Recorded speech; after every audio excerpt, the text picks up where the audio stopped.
Assalamualaikum warahmatullahi wabarakatuh. Hai teman-teman semua, kembali lagi di Tengku Ridwan Channel. Kali ini kita akan bercerita tentang kisah pentingnya, besarnya manfaat istighfar bagi diri kita untuk mengundang agar rahmat-rahmat Allah datang pada diri kita, bahkan mengejar kehidupan kita. Nah, bagaimana kisahnya? Kisah ini pernah terjadi di zaman Imam Hambali atau Imam Ahmad bin Hambal. Jadi, di saat Imam Hambali di akhir masa hidupnya, beliau pernah terdorong untuk mengunjungi suatu kota yang bernama Basrah di Irak tanpa alasan apapun, tanpa sebab apapun. Beliau mempunyai seperti rangsangan untuk datang ke kota tersebut. Singkat cerita, datanglah beliau di kota tersebut. Ketika datang, ada yang sebahagian cerita mengatakan beliau datang tiba di sana sebelum maghrib, dan ada yang mengatakan sebelum isya. Tapi kita ambil yang sebelum maghrib. Jadi sampai di sana mengerjakan sholat maghrib, dan setelah sholat maghrib beliau mengaji Al-Quran. Dan setelah itu masuk sholat isya, dan beliau juga mengerjakan sholat isya sampai ba'da isya. Sebahagian, bahkan hampir semua jamaah telah kembali ke rumah masing-masing.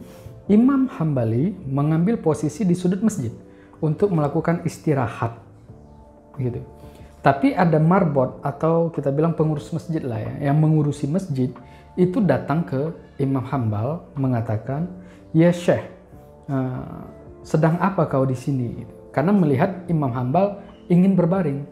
Imam Hambali mengatakan, "Saya ingin beristirahat karena sesungguhnya saya adalah seorang musafir." Terus pengurus masjid ini mengatakan, "Mohon maaf, Syekh, di sini tidak bisa untuk tidur." Di cerita tersebut, Imam Hambali mengatakan beliau itu didorong-dorong sampai keluar masjid. Jadi tubuhnya itu didorong-dorong sampai keluar masjid. Nah, setelah keluar masjid, pengurus masjid itu kan mengunci masjid. Mengunci masjid, Imam Hambali kembali membaringkan badannya di teras masjid. Tetapi pengurus masjid lagi-lagi mengatakan kepada Imam Hambali, "Ya Syekh, di sini tidak boleh untuk tidur." Sehingga Imam Hambali kembali didorong-dorong, ditolak-tolak sampai ke jalan. Nah, singkat cerita, hal tersebut dilihat oleh salah seorang yang berkediaman di samping masjid. Beliau itu adalah seseorang yang kesehariannya menjual roti. Jadi kita bilang pedagang roti. Nah, si pedagang roti ini memanggil Imam Hambali, "Iya Syekh, kenapa engkau diperlakukan seperti itu?" Imam Hambali mengatakan bahwasanya dia adalah seorang musafir yang ingin beristirahat tetapi tidak diizinkan oleh pengurus masjid. Jadi singkat cerita, si pedagang roti tersebut memanggil Imam Hambali, mengundang Imam Hambali untuk beristirahat di rumahnya. Singkat cerita, Imam Hambali masuk ke rumahnya dan posisi tempat istirahatnya berada di belakang daripada si pedagang roti. Nah, pedagang roti ini pada malam hari dia membuat rotinya untuk diperdagangkannya besok. Nah, di saat beliau ini membuat rotinya, menaruh tepungnya gitu, beliau beristighfar. Di saat beliau memecahkan telur untuk membuat adonan di tepung itu, beliau juga beristighfar. Di saat beliau menaburkan garam di dalam adonannya, beliau juga beristighfar. Melihat hal ini, Imam Hambali terketuk hatinya untuk bertanya. Imam Hambali bertanya kepada si pedagang roti, "Ya saudaraku, sudah lamakah engkau melakukan amalan ini?" Terus si pedagang roti mengatakan, "Ya, sejak aku masih muda dulu," gitu. Sebagian riwayat mengatakan kurang lebih 30 tahun lebih beliau telah mengamalkan istighfar ini di dalam setiap pembuatan rotinya. Dan Imam Hambali bertanya kepada si pedagang roti ini, apa buah daripada amalan yang telah kau lakukan, ataupun dampak daripada amalan yang telah engkau lakukan ini, yaitu beristighfar. Terus si pedagang roti mengatakan, selama ini saya selalu diijabah oleh Allah. Doa-doa saya seluruhnya diijabah oleh Allah. Masya Allah. Semua doa-doanya itu dikabulkan oleh Allah. Tetapi beliau mengatakan, ada satu doa yang belum diijabah oleh Allah Subhanahu wa Ta'ala. Imam Hambali bertanya, apa itu ya saudaraku? Terus si pedagang roti mengatakan, iya, satu doa tersebut aku memohon kepada Allah untuk dipertemukan dengan Imam Hambali, yaitu Imam Ahmad bin Hambal. Mendengar kata-kata itu, Imam Hambali mengatakan kepada si pedagang roti, Masya Allah, katanya, sesungguhnya aku datang ke kota ini tanpa tujuan yang pasti, tetapi aku datang ke kota ini karena istighfarmu. Aku diusir dari masjid, tidak diizinkan untuk istirahat, itu karena istighfarmu. Dan aku beristirahat di rumah ini, itu juga karena istighfarmu. Terus si pedagang roti bertanya, apa maksudnya ya Syekh? Terus Imam Hambal mengatakan, iya, akulah hamba Allah yang fakir, yang bernama Ahmad bin Hambal. Masya Allah, pada saat itu pedagang roti langsung bersyukur, memuji Allah, segala puji bagi Allah, dan memeluk Imam Ahmad bin Hambal dan menciumi tangannya. Karena beliau secara rutin mengamalkan istighfar. Dan di satu kisah yang lain, yaitu tentang seorang nenek yang memelihara cucunya yang telah menjadi anak yatim, ya, orang tuanya sudah nggak ada. Dan cucunya ini mengalami sakit tulang yang cukup parah. Nenek ini sudah membawa cucunya ke seluruh dokter yang ada di sana, dan tidak ada yang bisa memberikan suatu angin segar ataupun menyembuhkan si anak tersebut. Dan dokter itu menyarankan hanya satu dokter yang bisa menangani penyakit yang seperti ini. Dokter itu bernama Ihsan dan beliau berada di kota. Dan nenek itu terus terang hidupnya kan di garis kesederhanaannya. Jadi sang nenek itu seperti nggak mungkin untuk membawa ke dokter itu karena keterbatasan biaya, seperti biaya tiket pesawatnya dan segala macam, penginapannya dan segala macam, dan biaya dokternya juga dan segala macam. Jadi nenek itu merasa dia tidak mampu. Tetapi beliau apakah berhenti berusaha? Tidak.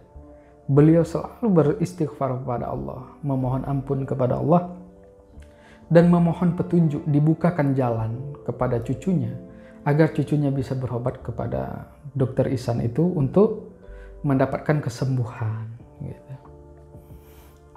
Jadi bayangkan, banyak pepatah di daerah kita yang mengatakan, sayangnya nenek ataupun datuknya kepada cucunya itu lebih sayang dia daripada sayangnya kepada anak-anaknya. Walaupun sebenarnya ya sama aja, tapi begitu pepatah kita mengatakan. Dan bayangkan bagaimana seorang nenek itu menginginkan kesehatan untuk cucunya. Dan apa yang terjadi, teman-teman? Jadi pada suatu hari, dokter Ihsan itu ada penerbangan ke kota sebelah di wilayah nenek itu karena ada seminar tentang kesehatan juga tentunya. Nah, beliau ini Dr. Ihsan menggunakan pesawat baling-baling, pesawat yang penumpangnya ya lebih sedikit daripada Boeing atau segala macam ya. Jadi di saat melakukan penerbangan itu pilot mengalami badai ya. Jadi pilot mengatakan kita harus mendarat darurat. Dan mendarat darurat di wilayah si nenek. Singkat cerita mendaratlah Dr. Ihsan di bandara di wilayah si nenek tersebut. Dan dokter bertanya kepada pilot, kira-kira kapan waktu yang diperlukan untuk kita bisa sampai ke sana, ke daerah yang dituju oleh dokter tersebut. Si pilot mengatakan, kami tidak bisa memastikannya. Jadi bagaimana? Saya ada acara di wilayah tersebut. Terus pilot bilang, bagaimana dengan menempuh via darat ataupun dengan mobil? Itu jarak tempuhnya cuma 3 jam dari di mana tempat pendaratan darurat si dokter. Oke, dokter memutuskan untuk berangkat menggunakan mobil. Dan di saat perjalanan, di tengah perjalanan, badai itu semakin besar. Hujan yang turun begitu derasnya sehingga supir itu hanya jarak pandangnya itu 1 meter kurang gitu. Dan di jalan itu air sudah menggenang. Sehingga supir dan dokter memutuskan untuk menepi. Berhenti gitu kan. Karena badai yang begitu besarnya. Nah, di saat mereka menepi, ada satu gubuk di ujung jalan. Itu nampak satu gubuk dan dokter dan supir memutuskan untuk berteduh di rumah itu. Untuk melakukan sholat. Gitu. Jadi menepi, berteduhlah mereka di rumah tersebut. Dan menjumpai ternyata itu adalah rumah sang nenek. Dan beliau minta izin untuk melakukan sholat. Setelah sholat, beliau menjumpai nenek tersebut dan mendengar sebuah seperti raungan si anak kecil tersebut yang meraung kesakitan dengan memanggil neneknya. Terus dokter bertanya kepada nenek tersebut, siapa itu? Itu adalah cucuku. Dia sudah tidak mempunyai ayah dan ibunya lagi dan dia tinggal bersamaku, katanya. Habis itu dokter bertanya, mengapa dia begitu? Apakah dia sakit? Iya, kata nenek. Terus dokter bertanya, apakah sudah dibawa ke tempat dokter untuk disembuhkan? Nenek bilang, semua dokter di wilayah ini sudah saya datangi dan tidak ada yang bisa. Dan semua dokter menyarankan untuk dibawa ke salah satu dokter spesialis di kota. Terus dokter Ihsan bertanya, ke dokter mana ataupun siapa nama dokternya? Terus nenek itu mengatakan, namanya Ihsan. Masya Allah, segala puji bagi Allah. Dokter Ihsan mengatakan kepada nenek, ya nenek, doa nenek sudah terkabul. Saya dituntun oleh Allah Subhanahu wa Ta'ala ke rumah ini untuk menyembuhkan cucu nenek. Sayalah dokter Ihsan. Bayangkan apa yang dirasakan si nenek tersebut. Hal yang mustahil bisa saja terjadi. Dan ketika ditanyai apa amalannya, nenek itu selalu mengatakan istighfar. Dia selalu beristighfar, mohon ampun kepada Allah. Untuk Allah membukakan jalan agar cucunya bisa sembuh. Dan bisa bertemu dengan dokter Ihsan yang dibilang dengan dokter-dokter yang lain bisa menyelesaikan masalahnya. Itu dia teman-teman. 2 cerita tentang kemuliaan daripada istighfar. Dan bagaimana letak mulianya istighfar itu di kisah Rasulullah SAW. Rasulullah SAW bersabda, barang siapa memperbanyak istighfar, niscaya Allah memberikan jalan keluar bagi setiap kesedihannya, kelapangan untuk setiap kesempitannya, dan rizki dari arah yang tidak disangka-sangka. Hadis riwayat Ahmad. Jadi ada 3 bila kita selalu beristighfar. Rasulullah SAW bersabda, yang pertama, memberikan jalan keluar bagi setiap kesedihannya, memberikan kelapangan untuk setiap kesempitannya, dan memberikan rezeki dari arah yang tidak disangka-sangka. Itu adalah sesuatu yang diberikan untuk orang yang selalu beristighfar. Bagaimana di dalam Al-Quran? Di dalam Al-Quran juga ada mengatakan, tepatnya di Quran surat Nuh ayat 10-12. Yang artinya, Bismillahirrahmanirrahim. Maka aku berkata kepada mereka, mohonlah ampun kepada Tuhanmu, sungguh Dia Maha Pengampun.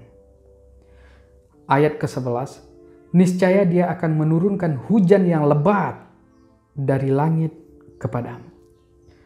Yang ke-12, dan Dia memperbanyak harta dan anak-anakmu, dan mengadakan kebun-kebun untukmu, dan mengadakan sungai-sungai untukmu. Jadi begitu besar keutamaan orang-orang beristighfar. Ini perkataan Nabi Nuh kepada kaumnya, memerintahkan kepada kaumnya untuk memohonlah ampun kepada Tuhan, karena sesungguhnya Dia Maha Pengampun. Yang kedua, niscaya Dia akan menurunkan hujan yang lebat dari langit kepadamu. Jadi sebagian ulama mengatakan bahwasanya hujan ini bagaikan rezeki yang luar biasa, yang turunnya itu nggak tertampung lah bagi kita mungkin. Dan Dia memperbanyak harta dan anak-anakmu. Dan ini adalah janji Allah. Allah akan menepati janji-janjinya. Beda dengan janji-janji kita yang banyak bualnya mungkin ya. Tapi Allah tidak akan mengingkari janji-janjinya. Allah pasti menepati janji-janjinya. Dan ini adalah janji Allah bagi orang-orang yang selalu beristighfar. Dan tentu istighfar itu bukanlah hanya kata-kata. Astagfirullah, astagfirullah, astagfirullah, tapi sambil main HP misalnya. Ya nggak kena lah. Dia harus terkoneksi. Bagaimana cara mengkoneksinya? Jadi istighfar ini ada 2 unsur. Yang pertama adalah bagian dari zikir. Istighfar adalah bagian dari zikir. Kita beristighfar yaitu dengan ingat kepada Allah. Bagaimana cara mengingatnya? Sertakan, bawakan kesalahan-kesalahan kita ke hadapnya dan mohon pengampunannya. Contoh apabila kita memohon maaf kepada orang, bro, maaf bro.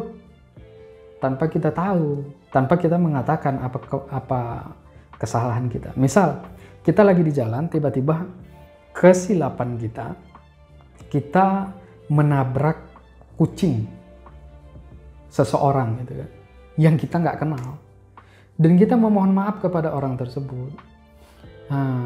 Bang, mohon maaf karena keteledoran saya mengemudi sambil megang HP, sehingga saya menabrak binatang kesayangan abang, kucing abang, sehingga kucing abang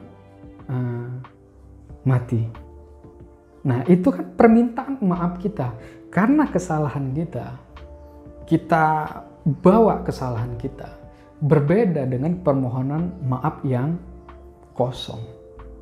Bro, maaf ya. Gitu. Beda.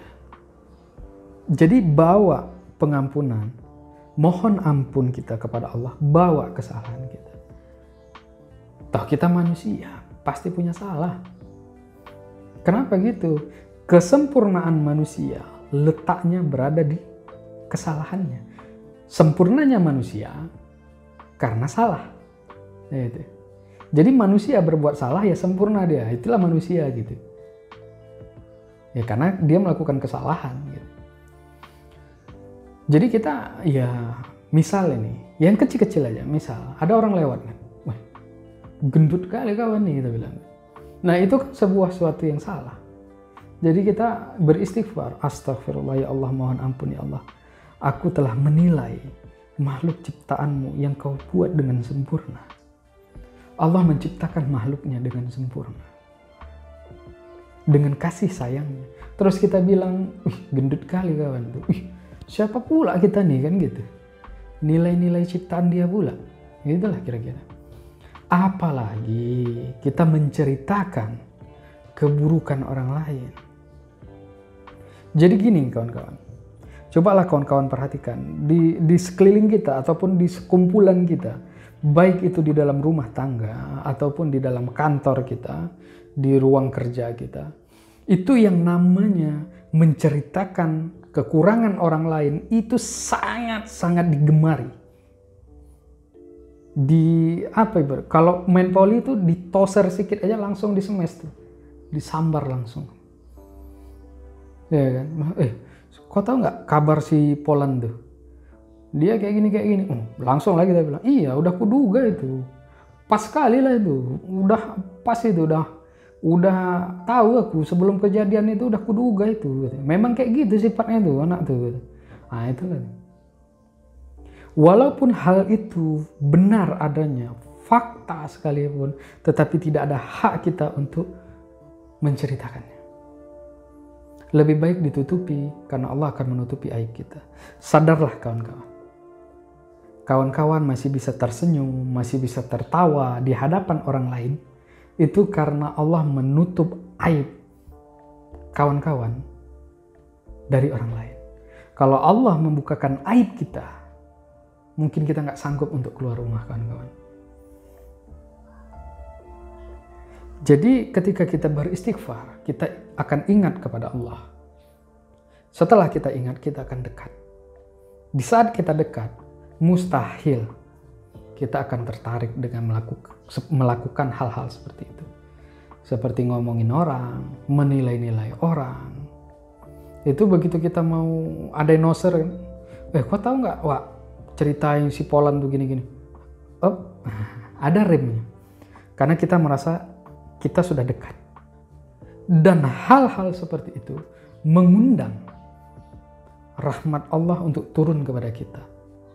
Allah akan menepati janji-janjinya kepada kita. Tetapi percayalah, hal seperti itu yang sangat ringan itu, sepele kali itu, tapi itu menjauhkan kita daripada rahmat-rahmat Allah. Ketika kita menilai-nilai orang dan menceritakan tentang keburukan-keburukan orang lain, semakin menjauhkan kita daripada rahmat-rahmat Allah. Hindari itu dan rasakan betapa luar biasanya rahmat-rahmat Allah itu mendatangi kita, bahkan mengejar-ngejar kita. Jadi perbanyak istighfar. Ketika kita bilang, gendut kali waktu, langsung istighfar. Mohon ampun ya Allah, nggak ada hak aku ya Allah untuk nilai-nilai orang ya Allah. Apalagi menceritakan aib orang lain. Jangan. Kita mulai dengan hal kecil-kecil seperti itu, teman-teman. Insya Allah, kehidupan kita akan menjadi lebih baik. Insya Allah. Karena Allah yang berjanji. Bukan kita. Kalau Allah tidak akan mengingkari janjinya. Gitu. Dan ada satu lagi cerita tentang yang berkenaan dengan Quran surat Nuh ayat 10-12 ini, yaitu Syekh Hasan Basri. Jadi Syekh Hasan Basri ini kedatangan 3 muridnya. Yang pertama muridnya mengatakan, ya guruku, aku ini sudah berpuluh-puluhan tahun berumah tangga, tapi aku belum mempunyai keturunan, dan aku sudah datang ke hampir semua tabib di wilayah ini dan tidak ada perkembangan. Lalu Syekh Hasan al-Basri mengatakan, perbanyak istighfar. Murid yang kedua mengatakan, ya guruku, aku mengalami sakit di perutku ini, sangat luar biasa sakitnya. Dan aku telah datang hampir ke semua tabib di sini, dan tidak ada yang bisa menyembuhkannya. Lalu Syekh Hasan al-Basri mengatakan, perbanyak istighfar.